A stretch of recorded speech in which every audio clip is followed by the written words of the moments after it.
نے کہا کہ نماز کی پہچان یہ ہے کہ وہ گناہوں سے روکتی ہے، اور کبھی معصوم نے کہا کہ نماز کی مثال اس نہر کی مانند ہے کہ جو تمہارے گھر کے برابر بہ رہی ہے، اور 5 مرتبہ تم دن میں جا کے اس پہ نہاتے ہو تو میل جسم پہ کیسے جمع ہو، غلاظت جسم پہ کیسے جمع ہو۔ اور اسی لیے معصوم نے کہا کہ نماز کی مثال اس ہوا کی طرح سے ہے۔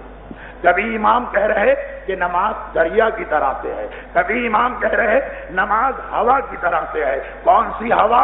وہ تیز ہوا چلتی ہے تو درخت کے پتے ٹوٹ کے گرتے ہیں۔ نماز مومن پڑھتا ہے اس کے جسم سے گناہ جھڑ جھڑ کے گرنے لگتے ہیں۔ بس شرط یہ ہے کہ اپنی نماز کو کامل بناتا چلا جائے، اور بس جب اس نے نماز ختم کی تو نماز کے اختتام پر ہم سجدہ شکر میں جاتے ہیں اور ایک جملہ کہتے ہیں شکرن للہ۔ دیکھیے بڑی تاکید ہے، بڑی تاکید ہے ہمارے یہاں احادیث کہ نماز کے بعد 3 چیزوں کو نظر انداز نہ کرنا۔ ایک شہزادی کی تسبیح کو، کیونکہ مولا نے کہا کہ صفین کی لڑائی میں جو ساری رات جنگ ہوئی تھی اس رات کو بھی میں نے نماز مغربین کے بعد تسبیح فاطمہ کی تلاوت کی تھی۔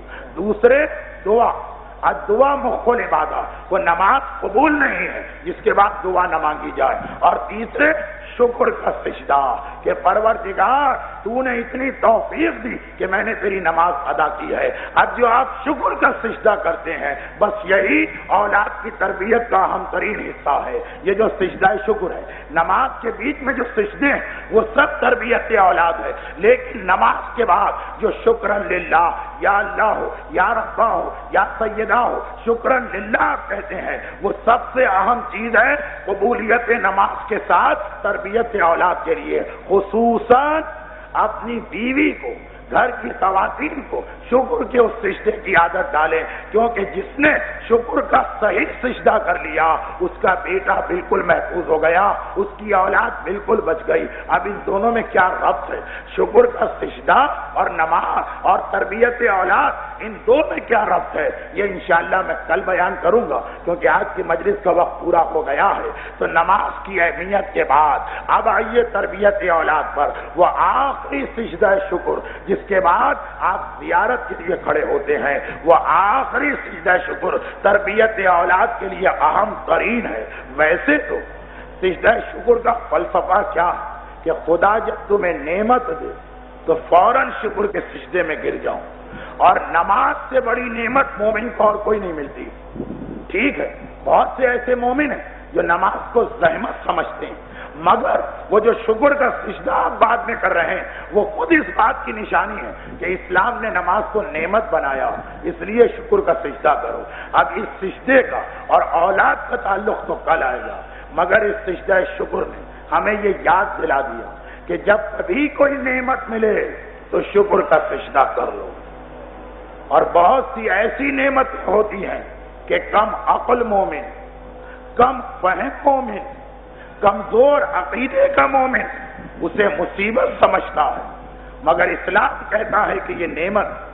نماز کو ہم مصیبت سمجھتے ہیں، اسلام کہتا ہے نعمت ہے، شکر کا سجدہ کرو۔ کسی کے گھر میں 18 میتیں نکل جائیں وہ زحمت سمجھے گا۔ سید سجاد شکر کا سجدہ کر کے بتا رہے کہ ہم اسے بھی نعمت سمجھ رہے۔ کسی کا بھرا گھر کسی ویرانے میں لٹ جائے دین کی خاطر، پھر بھی وہ کہتا کہ مجھ پر مصیبت آئی۔ سید سجاد شام غریبہ شکر کا سجدہ کر کے بتا رہے کہ جس کو تم مصیبت سمجھ رہے ہمارے لیے وہ مصیبت نہیں۔ اور شکر کے سجدے میں ساری رات، یہ مقتل کی روایت، ساری رات عشاء کی نماز ختم ہوئی اور نماز صبح کے قریب جب نماز شب کے لیے میرا مولا سجدے سے اٹھا، ساری رات سجدہ جاری رہا عشاء سے لے کے صبح تک، اور ایک ہی جملہ الحمدللہ والشکر للہ علی ما ابلانا۔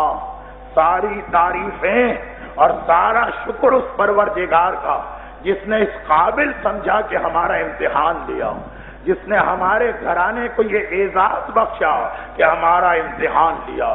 اس لیے کہ دین کی خاطر زحمت برداشت کرنا یہ بھی مومن کے لیے ایک نعمت سے